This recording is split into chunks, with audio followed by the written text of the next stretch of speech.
Hello दोस्तों, क्या हाल है। तारीख 17 मार्च, दिन संडे रविवार, हिंदी तिथि अष्टमी। और आइए बात करते हैं आज के मुख्य समाचार में देश भर की तमाम बड़ी खबरों पर नजर डालते हैं। देखिए, सबसे पहले अच्छी खबर तो ये आ रही है कि केंद्र सरकार का बड़ा तोहफा, देश में यहाँ 15 रुपए तक सस्ता हुआ पेट्रोल डीजल। हालांकि ये पूरे देश में सस्ता नहीं हुआ, लेकिन हमारे देश में एक ऐसी जगह है जहाँ सरकार ने 15 रुपए तक पेट्रोल डीजल में कटौती कर दी है। आखिर वो कौन सा राज्य या केंद्र शासित प्रदेश है, मैं आपको आगे बताऊंगा पूरी बड़ी खबर। और बाकी आपको बताऊंगा, अभी 2 दिन पहले देश भर में तो 2 रुपए सस्ता किया पेट्रोल डीजल सरकार ने। राजस्थान राज्य में 5.5 रुपए तक सस्ता हुआ था, लेकिन देश में इस एक जगह पर 15 रुपए तक की कटौती हुई है, जानेंगे। फिलहाल देखिए कुछ लोकसभा चुनाव से जुड़े अपडेट। देश भर में आचार संहिता लग चुकी है। ध्यान रहे आप भी कुछ नियमों का पालन करें, वरना आपको जेल भी जाना पड़ सकता है अगर आप ये गलतियां करते हैं तो। भारतीय निर्वाचन आयोग ने लोकसभा चुनाव 2024 की तारीखों का ऐलान कर दिया है और इसी के साथ ही देश भर में आदर्श आचार संहिता भी लागू हो गई है। हालांकि आचार संहिता के दौरान भी आधार कार्ड, जाति प्रमाण पत्र वगैरह इस तरह के सर्टिफिकेट बनाने का काम होता रहेगा। बिजली बिल, साफ सफाई से जुड़े काम भी सुचारू तौर पर चलते रहेंगे। इलाज के लिए भी आर्थिक सहयोग लेने के लिए आप स्वतंत्र रहेंगे। लेकिन ये जो पूरे देश में आदर्श आचार संहिता लागू हुई है, इसमें कुछ पाबंदियां जरूर लगने जा रही हैं। अब ये आचार संहिता के क्या क्या नियम हैं? पैसे, धर्म, जाति के नाम पर वोट नहीं मांग पाएंगे, ये पूरी तरह से प्रतिबंधित होगा चुनावी रैलियों में। और भी कुछ डिटेल आप देख सकते हैं। और इसके अलावा दोस्तों, आचार संहिता में ये कौन कौन से काम जिन पर पूरी तरह से पाबंदी लागू रहेगी, जिसकी जानकारी भी आप देख सकते हैं। और आचार संहिता लागू होने के बाद भी ये काम नहीं रुकेंगे और आम आदमी को इन नियमों का पालन करना पड़ेगा, वरना जेल भी हो सकती है। तो ये आचार संहिता लगने के साथ ही राजनीतिक पार्टियों से जुड़े होर्डिंग्स और बैनर भी हटने लगे हैं। हालांकि वोट डालने के लिए नए वोटर्स 24 मार्च तक अपना वोटर लिस्ट में नाम जुड़वा सकते हैं। और इस बार चुनाव में 85 साल से ज्यादा उम्र के लोग बाग घर से वोटिंग दे पाएंगे। वोट फ्रॉम होम की सुविधा मिलेगी। और ये आचार संहिता के साथ ही देश के कई जिलों में धारा 144 भी लागू हो चुकी है। कई केंद्रीय एजेंसियां लोकसभा चुनाव पर नजर रखेगी। फर्जी वोट, लेन देन, पैसा, शराब वितरण और अराजकता फैलाने वालों पर तत्काल एक्शन लिया जाएगा। इलेक्शन कमीशन की तरफ से ये चुनाव को लेकर प्लान बना लिया गया है। और जहां तक आपको बताऊंगा, चुनाव की तारीखों की घोषणा हो चुकी है। आपको हाईलाइट्स बता दूं, ये लोकसभा चुनाव भी 7 चरणों में होंगे पिछली बार की ही तरह। 19 अप्रैल से वोटिंग शुरू होगी, 1 जून तक लास्ट मतदान होगा और 4 जून को सभी चुनाव के नतीजे आ जाएंगे। ये 7 चरण की डिटेल आप देख सकते हैं, किन किन तारीख पर मतदान होगा। ठीक है, इस टेबल में भी देख लीजिएगा। और लोकसभा चुनाव के साथ ही देश के 4 राज्यों में विधानसभा चुनाव का भी ऐलान हो चुका है। आंध्र प्रदेश में 13 मई, अरुणाचल प्रदेश और सिक्किम में 19 अप्रैल को वोटिंग होगी। उड़ीसा में टोटल 4 फेज में मतदान होगा, जिसमें 13, 20, 25 मई और 1 जून को वोट डाले जाएंगे। और इसके अलावा भी देश के 13 राज्यों की 26 विधानसभा सीटों पर उपचुनाव को लेकर भी तारीखें आ चुकी हैं। और ये उपचुनाव भी लोकसभा चुनाव के साथ ही 7 फेज में वोटिंग होगी। सबसे ज्यादा 6 सीटें हिमाचल प्रदेश की हैं। और भी आप ये लिस्ट देख सकते हैं। देश के प्रधानमंत्री नरेंद्र मोदी ने लोकसभा चुनाव की तारीखों का ऐलान होते ही देशवासियों को एक स्पेशल मैसेज दिया और वापसी का पूरा भरोसा बताया। पीएम मोदी ने विपक्ष पर निशाना साधते हुए कहा कि देश ने तय कर लिया अब की बार 400 पार। ये देखिए, पीएम मोदी ने ट्वीट किया चुनाव तारीखों की घोषणा के बाद। प्रधानमंत्री बोले कि लोकतंत्र के सबसे बड़े महापर्व का शुभारंभ हो गया है, आएगा तो मोदी ही। इस गूंज के बाद पीएम ने गिनाए अगले 5 साल के 13 प्लान। और पीएम बोले कि कागजों पर सपने बुन रहे विपक्ष के साथ ही। पीएम बोले कि मैं हेडलाइन नहीं बल्कि डेडलाइन पर काम करता हूं। उन्होंने कहा कि मैं साल 2029 के लोकसभा चुनाव पर नहीं बल्कि 2047 की तैयारी में लगा हूं। पीएम ने कहा आप 2029 पर अटक गए, मैं साल 2047 के लिए विकसित भारत पर लगा हूं। पीएम ने ट्वीट करते हुए लिखा कि तीसरी बार मिलेगा जनता का आशीर्वाद और इस कार्यकाल में गरीबी और भ्रष्टाचार के खिलाफ लड़ाई और तेज होगी। ये देखिए आप जानकारी दोस्तों, प्रधानमंत्री ने कहा कि तीसरे कार्यकाल में बहुत सारे काम कर रहे हैं। क्या क्या काम कर रहे हैं जिसकी जानकारी भी आप देख सकते हैं। इसके साथ ही बीजेपी ने अपना चुनावी सॉन्ग भी जारी किया, मैं मोदी का परिवार हूँ। इस गाने में 12 भाषाएं भी शामिल हैं। किसानों, महिलाओं, युवाओं का भी जिक्र किया गया है। तो वहीं इधर दोस्तों, राहुल गांधी भी चुनावी तैयारियों में जोरों शोरों पर लगे हुए हैं। कांग्रेस नेता राहुल गांधी की भारत जोड़ो न्याय यात्रा महाराष्ट्र के ठाणे पहुंची और यहाँ राहुल बोले कि इलेक्ट्रोल बॉन्ड के जरिए हफ्ता वसूली की गई। मोदी अडानी एक ही हैं, इन्हें मोडानी कहें। राहुल गांधी ने पीएम मोदी पर हमला बोलते हुए कहा कि देश में इंटरनेशनल लेवल की हफ्ता वसूली चल रही है। और कहीं न कहीं देखा जाए दोस्तों, तो इलेक्ट्रोल बॉन्ड के डेटा सरकार पर प्रश्नवाचक चिन्ह भी खड़ा करते हैं। क्योंकि ये रिपोर्ट देखिए जरा, 30 कंपनियों ने छापेमारी के बाद मोटा चुनावी चंदा दिया राजनीतिक पार्टियों को। और कई कंपनियां तो ऐसी हैं जिनका प्रॉफिट 2 करोड़ तक नहीं है, लेकिन उन्होंने 183 करोड़ के इलेक्ट्रोल बॉन्ड खरीदे। आखिर कैसे? इतना बड़ा गड़बड़ घोटाला कहां चल रहा है? बहरहाल अभी तक भी सुप्रीम कोर्ट में एसबीआई ने इलेक्ट्रोल बॉन्ड के पूरे डेटा जारी नहीं किए। तो अब देश के सर्वोच्च न्यायालय सुप्रीम कोर्ट ने कल सोमवार तक की आखिरी तारीख दी है एसबीआई से कि एग्जैक्ट सारा डेटा जारी किया जाए इलेक्ट्रोल बॉन्ड का, किस राजनीतिक पार्टी को किसने कितना चंदा दिया वगैरह वगैरह, है ना। तो ये पॉलिटिक्स की बातें काफी हो गई, आगे बढ़ते हैं। चलिए काम की महत्वपूर्ण खबरों की तरफ देखिए आप। महाराष्ट्र सरकार ने एक बड़ा नया फैसला लिया, स्कूल टीचरों के लिए नया ड्रेस कोड लागू हुआ। जी हाँ दोस्तों, एक बड़ा नया नियम लागू हो चुका। महाराष्ट्र में शिक्षकों के लिए जींस और टी शर्ट पहनने पर रोक लग चुकी है। फुटवियर्स पर भी यानी जूते मोजू पर भी नियम लागू हुआ है। हालांकि महाराष्ट्र सरकार के इस नियम का राज्य की शिक्षा परिषद ने विरोध जताया है। उनका कहना है कि शिक्षकों पर ड्रेस कोड थोपा नहीं जाना चाहिए। लेकिन फिलहाल महाराष्ट्र सरकार ने पूरे राज्य भर में शिक्षकों के लिए जो ये नया सर्कुलर जारी किया, जैसे स्टूडेंट के लिए ड्रेस पहनकर आना जरूरी होता है ना यूनिफॉर्म में, ठीक वैसे ही महाराष्ट्र में शिक्षकों के लिए भी यूनिफॉर्म नियम अनिवार्य होगा। और इस नियम में सरकार ने महिला शिक्षकों को सलवार कुर्ता दुपट्टा और पुरुष शिक्षकों को शर्ट और पैंट पहनकर स्कूल आने के आदेश जारी किए हैं। चलिए अगली बड़ी खबर देखिए दोस्तों, सेबी ने बदले कई नियम, अब शेयर बेचना और खरीदना आसान हुआ। एफपीआई यानी कि फॉरेन पोर्टफोलियो इन्वेस्टर और आईपीओ लाने वाली कंपनियों को भी इससे बड़ी राहत मिलेगी। दरअसल मार्केट रेगुलेटर सेबी ने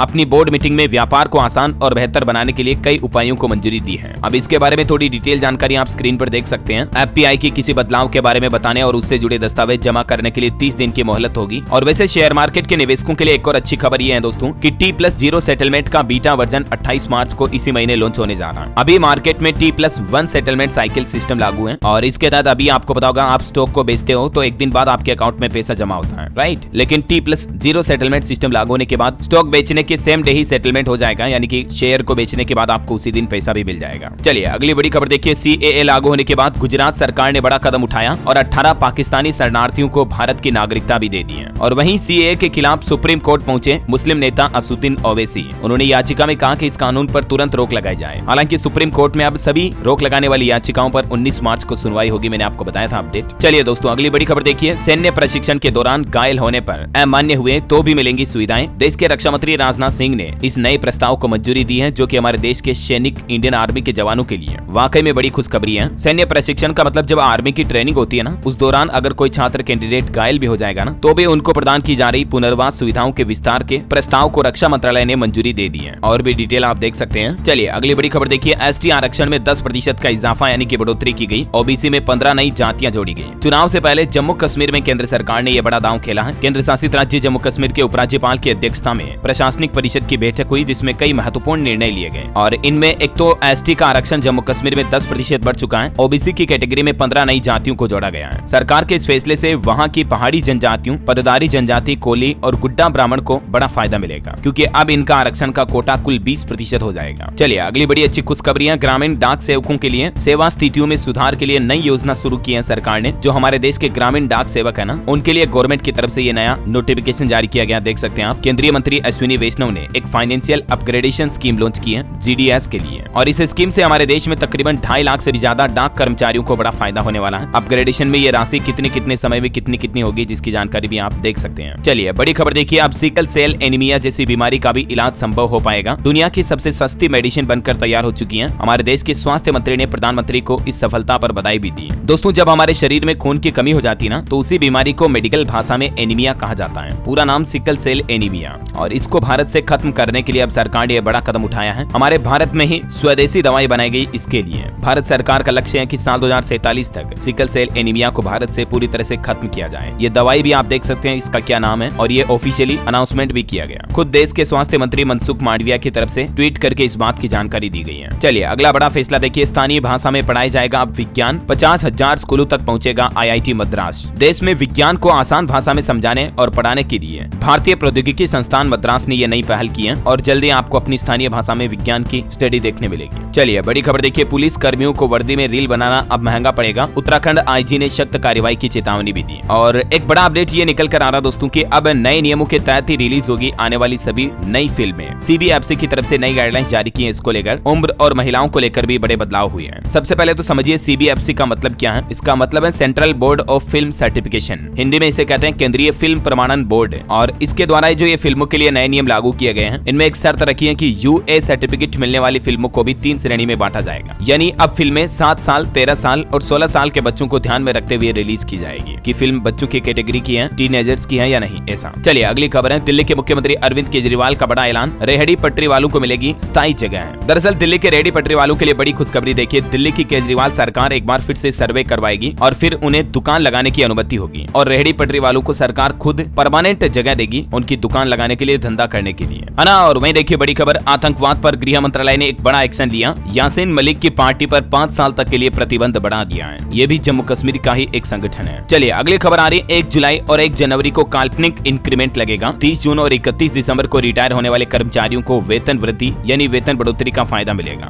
मध्य प्रदेश राज्य में सरकार के द्वारा DA बढ़ाने के बाद ये क्लेरिफिकेशन जारी किया गया है। और बड़ी खबर आ रही है, UN में इस्लामोफोबिया के खिलाफ पाकिस्तान चीन ने कराई वोटिंग, CAA और राम मंदिर का भी जिक्र किया। भारत बोला कि हिंदुओं और सिखों से भी होता है भेदभाव। कई सारे पश्चिमी देश जो भारत के द्वारा लागू किए गए CAA कानून पर सवाल उठा रहे हैं, तो उनको भी हमारे देश के विदेश मंत्री S जयशंकर ने आईना दिखाया और उनके देशों के गिनोने कानून भी गिनाए। और विदेश मंत्री ने खुद CAA को सही ठहराते हुए कहा कि आलोचना करने वालों को भारतीय इतिहास की समझ नहीं है। और बड़ी खबर आ रही, ED समन केस में दिल्ली के मुख्यमंत्री अरविंद केजरीवाल को अग्रिम जमानत मिली। जांच एजेंसी के 8 समन पर हाजिर नहीं हुए थे, आगे पेशी से भी छूट मिली। चलिए करंट अफेयर से अपडेट है। पूर्व IAS नवनीत सहगल को बनाया गया प्रसार भारती बोर्ड का चेयरमैन, 3 साल तक होगा इनका कार्यकाल। और खबर है दोस्तों, PM सूर्यघर मुफ्त बिजली योजना में अब तक 1 करोड़ लोगों ने रजिस्ट्रेशन करवा लिया। इस योजना के तहत आपको पता होगा केंद्र सरकार घरों में 300 यूनिट मुफ्त बिजली देने का वादा किया है। सालाना आधार पर 15,000 की इनकम भी होगी। इस योजना के लिए सरकार ने PM सूर्यघर करके एक नेशनल पोर्टल भी लॉन्च कर दिया। आप भी इस योजना में अप्लाई कर सकते हैं इस पोर्टल के जरिए। ये लेफ्ट साइड में जो बटन दिया हुआ है अप्लाई फॉर रूफटॉप सोलर, इस पे क्लिक करोगे तो आपके सामने ये रजिस्ट्रेशन पेज खुल जाएगा, है ना। और वहीं पेट्रोल डीजल के रेट को लेकर जो मैंने आपको इस वीडियो की शुरुआत में खबर बताई थी कि देश में इस जगह पर 15 रुपए तक की कटौती हुई है, तो वो जगह है दोस्तों लक्षद्वीप, जो कि हमारे देश में राज्य नहीं बल्कि केंद्र शासित प्रदेश है। यहाँ लक्षद्वीप की जनता को सरकार ने चुनाव से पहले ये बड़ा तोहफा दिया। पेट्रोल डीजल के दामों में 15 रुपए 30 पैसे तक की कटौती कर दी है। इंडियन ऑयल कॉर्पोरेशन के द्वारा ये कटौती करते हुए IOC का कहना है कि उस लागत को हटाया गया जो दूर दराज के द्वीपों में ईंधन के परिवहन के लिए बुनियादी ढांचे पर खर्च की वसूली के लिए लगाया गया था, है ना। तो दोस्तों ये लक्षद्वीप ही वो जगह है हमारे देश में जहां पेट्रोल डीजल के रेटों में सरकार ने 15 रुपए से भी ज्यादा की कटौती की घोषणा की है। और भी डिटेल आप देख सकते हैं। वैसे देश भर में तो पेट्रोल डीजल के दाम महज 2 रुपए ही सस्ता हुआ, जबकि दूसरे राज्यों में भी सरकार को ज्यादा रेटें कम करनी चाहिए, राइट। मेरा तो यही मानना, आपका क्या कहना कमेंट करके बता सकते हैं। बहरहाल दोस्तों खबरों में आगे बढ़े इससे पहले आज के मौसम समाचार पर नजर डाल लेते हैं। देखिए मध्य प्रदेश के सिवनी बालाघाट में बारिश हुई, ओले भी गिरे। MP में अगले 3 दिन ऐसा ही मौसम रहने का अनुमान है। झारखंड में भी आज से बारिश का येलो अलर्ट है। 20 मार्च तक बदला रहेगा मौसम। स्काईमेट वेदर की रिपोर्ट के मुताबिक अगले 24 घंटों के दौरान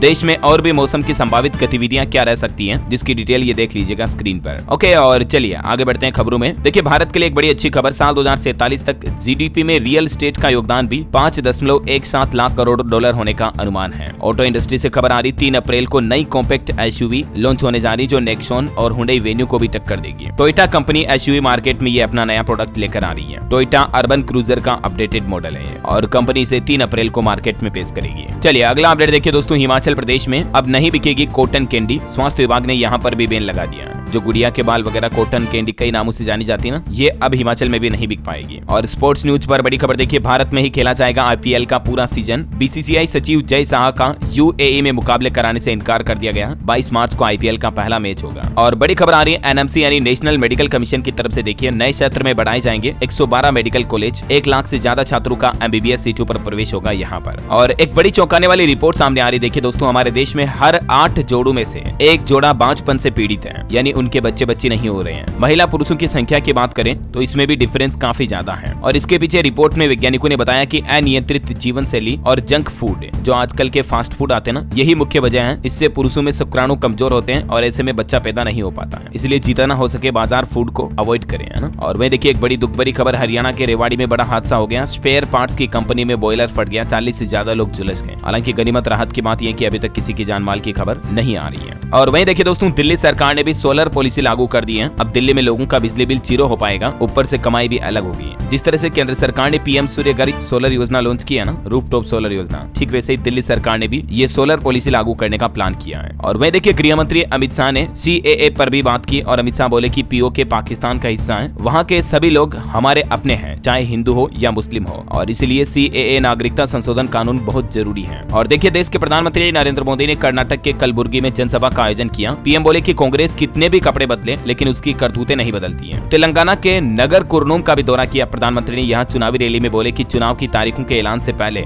जनता ने नतीजों का ऐलान कर दिया है। इलेक्शन से जुड़े कुछ और स्टेट न्यूज अपडेट देखिए आप। राजस्थान की 25 सीटों पर 2 चरणों में मतदान होगा। जयपुर समेत 12 सीटों पर 19 अप्रैल को और जोधपुर समेत 13 सीटों पर 26 अप्रैल को वोटिंग होगी। ये और भी मैप में आप देख सकते हैं कि कब कब कहां वोटिंग हो गई राजस्थान में, है ना। और ऐसे ही मध्य प्रदेश की बात करें तो 29 लोकसभा सीटों पर 4 चरणों में चुनाव होंगे। भोपाल ग्वालियर में 7 मई, इंदौर उज्जैन सीट पर 13 मई को वोटिंग होगी। ये टेबल में और डिटेल आप देख सकते हैं। बिहार के भी 40 सीटों पर 7 चरणों में वोटिंग होगी। पटना की दोनों सीटों पर 1 जून को, मुजफ्फरपुर में 20 मई और भागलपुर में 26 अप्रैल को वोटिंग होगी। और इसके अलावा उत्तर प्रदेश में भी 7 फेज में 46 दिन तक चलेंगे चुनाव। 5वें छठे चरण में सबसे ज्यादा 14 सीटों पर वोटिंग होगी। छत्तीसगढ़ में 19, 26 अप्रैल और 7 मई को वोटिंग होगी। ये मैं फटाफट से निकाल देता हूँ, आप डिटेल चेक कर लीजिएगा अगर आपका राज्य है तो, ठीक है। पंजाब में लोकसभा चुनाव 1 जून को होंगे, 7वें चरण में मतदान होगा। हिमाचल प्रदेश में लोकसभा चुनाव, विधानसभा उपचुनाव दोनों एक साथ होंगे। वोटिंग 1 जून को होगी। कांग्रेस के बागी 6 एमएलए की सीटों पर भी उसी दिन मतदान होगा। पहाड़ी राज्यों में उत्तराखंड की भी 5 सीटों पर 19 अप्रैल को मतदान होंगे। 4 जून को नतीजे आएंगे सभी के, है ना। और वही देखिए दोस्तों, ईवीएम की शिकायत पर सीईसी राजीव कुमार ने शायराना अंदाज में क्या कहा। लोगों ने, मीडिया वालों ने जब उनसे ईवीएम मशीनों में गड़बड़ी पर बात की तो वो बोले कि एक शायरी के जरिए उन्होंने कहा कि अधूरी हसरतों का इल्जाम हर बार हम पर लगाना ठीक नहीं, वफा खुद से भी नहीं होती, खता ईवीएम की कहते हो। ये बात कही इन्होंने। और दोस्तों, चुनाव से पहले एक ताजा सर्वे भी सामने आ रहा। देखिए पिछले 3 चुनाव का एनालिसिस। 15 साल में भाजपा की सीटें 5 गुना तक बढ़ी, कांग्रेस की 20 गुना तक घटी। इस बार भी चुनावी तैयारियों में बीजेपी आगे नजर आ रही है। चलिए बड़ी खबर देखिए, हिमाचल प्रदेश में अब 10 से 50 रुपए तक महंगा होगा बाहरी राज्यों के वाहनों का प्रवेश। अप्रैल से ही नई ग्रीन टैक्स की दरें लागू होने जा रही है हिमाचल सरकार द्वारा। और ये टैक्स कितने रुपए का लगाया जाएगा, कौन कौन से वाहनों पर, डिटेल आप देख सकते हैं। और एक बड़ी खबर आ रही है, लोकसभा चुनाव के कारण अब बदलेगी ICAI CA परीक्षा की तारीखें। नया शेड्यूल 19 मार्च को जारी किया जाएगा। कैंडिडेट ऑफिशियल पोर्टल पर चेक कर ले। चलिए खबर है, लोकसभा चुनाव से पहले आंध्र प्रदेश सरकार ने भी अपने कर्मचारियों को तोहफा दिया। महंगाई भत्ता बढ़ाने के आदेश जारी हो चुके हैं। इसमें मूल वेतन को बढ़ाकर 26.39% करने का आदेश जारी हुआ।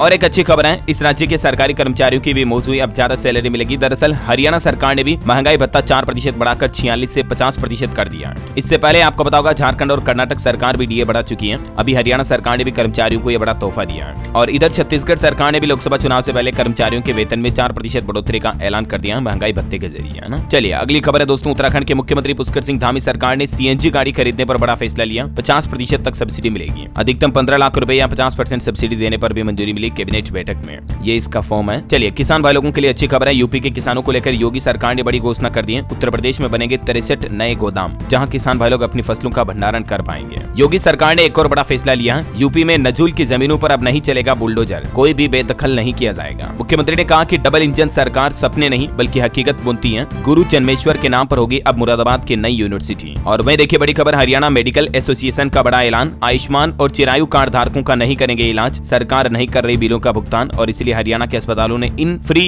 इलाज योजनाओं में इलाज करने से मना कर दिया है। खबर है, पंजाब में आदमपुर एयरपोर्ट 31 मार्च से एक्टिव हो जाएगा, यहाँ से उड़ान सेवाएं भी शुरू हो जाएगी। और वहीं देखिए किसान भाई लोगों ने हरियाणा शंभू बॉर्डर से अस्थि कलश यात्रा निकाली। पंचकुला होते हुए पंजाब यूनिवर्सिटी पहुंचे किसान। झारखंड से बड़ी खबर देखिए, यहाँ राज्य में प्राइमरी स्कूल से ही बच्चे करेंगे मातृभाषा में पढ़ाई। बंद गांव हाट गमरिया में बनेगा डिग्री कॉलेज भी, गांव में कॉलेज की पढ़ाई कर पाएंगे। अब दरअसल झारखंड के मुख्यमंत्री चंपई सोरेन की तरफ से कैबिनेट बैठक में कई बड़े फैसले लिए गए। झारखंड में 37 लाख स्कूली बच्चों को निःशुल्क बैग भी दिया जाएगा। चंपई कैबिनेट से टोटल 53 प्रस्तावों को मंजूरी मिली और निर्वाचन आयुक्त का 1 साल तक कार्यकाल भी बढ़ा दिया है। अब निर्वाचन आयुक्त भी 65 साल तक काम करेंगे। ये झारखंड सरकार की कैबिनेट बैठक के कुछ और फैसलों की जानकारी आप देख सकते हैं। चलिए खबर है, उत्तराखंड में बनेगी वेडिंग डेस्टिनेशन नीति। मुख्यमंत्री पुष्कर सिंह धामी ने अधिकारियों को दिए नई नीति बनाने के निर्देश। प्रवासी सम्मान समारोह का भी आयोजन किया जाएगा। और उत्तराखंड में न्यूनतम मजदूरी में 25% का इजाफा यानी कि बढ़ोतरी कर दी है। अकुशल अर्धकुशल श्रमिकों के लिए भी उत्तराखंड के सीएम पुष्कर सिंह धामी सरकार ने बड़ी घोषणा और बड़ा ऐलान किया। अब ये देख सकते हैं आप न्यूनतम मजदूरी कितनी मिलेगी अकुशल अर्धकुशल और सकुशल मजदूरों के लिए। उत्तराखंड के पहाड़ी मार्गों पर भी अब दौड़ सकेगी बड़ी बसें। राज्य परिवहन प्राधिकरण की तरफ से इसको भी मंजूरी दी गई। चलिए कुछ एजुकेशनल खबरें देख लेते हैं। देखिए सीबीएसई 12वीं के छात्रों को फिर से प्रैक्टिकल परीक्षा देने का मौका दे रहा ताकि बच्चों का साल ना बिगड़े। 20-21 मार्च को ये प्रैक्टिकल एग्जाम होंगे। सरकारी नौकरी पर अपडेट है। नवोदय विद्यालय समिति ने 1377 पदों पर वैकेंसी निकाली है और इसमें आवेदन 15 मार्च से शुरू हो चुके हैं। लास्ट डेट इसकी कुछ नहीं है तो आप जल्दी से फॉर्म भर लें। उत्तर प्रदेश में भी आंगनबाड़ी वर्कर्स के अलग अलग जिलों में 25,000 पदों पर भर्ती निकली हुई है। अधिकतम आयु 35 साल, 12वीं पास महिलाओं के लिए भी मौका है। ये इसका ऑफिशियल पोर्टल है तो यहाँ पर आप ज्यादा रिक्रूटमेंट के बारे में डिटेल चेक कर लीजिएगा। हालांकि इसमें आवेदन 13 मार्च से शुरू हो चुके हैं। लास्ट डेट इसकी 9 अप्रैल है और फीस भी नहीं है, निःशुल्क अप्लाई कर सकते हैं। गेट का रिजल्ट भी घोषित हो चुका है। स्कोर कार्ड की बात करें तो एग्जाम के लिए स्कोर कार्ड 23 मार्च को रिलीज किए जाएंगे। और दिल्ली अधीनस्थ सेवा चयन बोर्ड में भी 2055 पदों पर वैकेंसी निकली हुई है। इसमें फॉर्म भरना 20 मार्च से शुरू होंगे और इसकी लास्ट डेट 10 अप्रैल है। पीजीटी के पदों पर यह वैकेंसी निकली है। ओके, और अंतरराष्ट्रीय न्यूज पर एक बड़ी खबर देखिए, इजरायली सैनिकों को बड़ी कामयाबी मिली। कई रॉकेट लॉन्च करने वाला हमास आतंकी हवाई हमले में ढेर हुआ। खबर है 23 मार्च तक ईडी की हिरासत में रहेगी पूर्व मुख्यमंत्री की बेटी। दिल्ली आबकारी शराब नीति घोटाले में इनका भी नाम शामिल हुआ और कल ही ईडी ने इनको अरेस्ट किया था, मैंने आपको बताया था ना। चलिए अंत में आज के राशिफल पर नजर डालें तो देखिए मिथुन राशि के लोगों को आज सितारों का साथ मिलेगा। तुला राशि वालों का भी इनकम सोर्स शुरू होने के योग दिख रहे हैं। बाकी धनु राशि के लोग आज के दिन पैसों का लेन देन करते समय सतर्क रहें, सकारात्मक सोच के साथ नई शुरुआत करें और जीवन में संतुलन बनाए रखें। और अंत में दोस्तों, आज मैं आपको महात्मा गौतम बुद्ध की एक सीख बताता हूँ। देखिए, आप जब मन अशांत हो तो कोई बड़ा निर्णय न ले, धैर्य रखेंगे तो बड़ी से बड़ी समस्याएं भी हल हो जाएगी। समझ रहे हो कितनी गहरी बात कही है इन्होंने, है ना। और इसी के साथ ही आप मुझे कमेंट करके बताइए कि आप कौन से जिले से, कौन से राज्य से अभी इस वीडियो को देख रहे हैं। अभी का अभी कमेंट करके बताओ, आपके फोन से, मोबाइल से कमेंट करना इस वीडियो के नीचे, ठीक है। और बाकी इस वीडियो को लाइक और शेयर करना, DLS न्यूज चैनल को सब्सक्राइब करके बेल आइकन जरूर दबा देना, रोजाना ऐसे इन्फॉर्मेटिव काम की खबरें देखते रहने के लिए। जय हिंद, जय भारत, वंदे मातरम।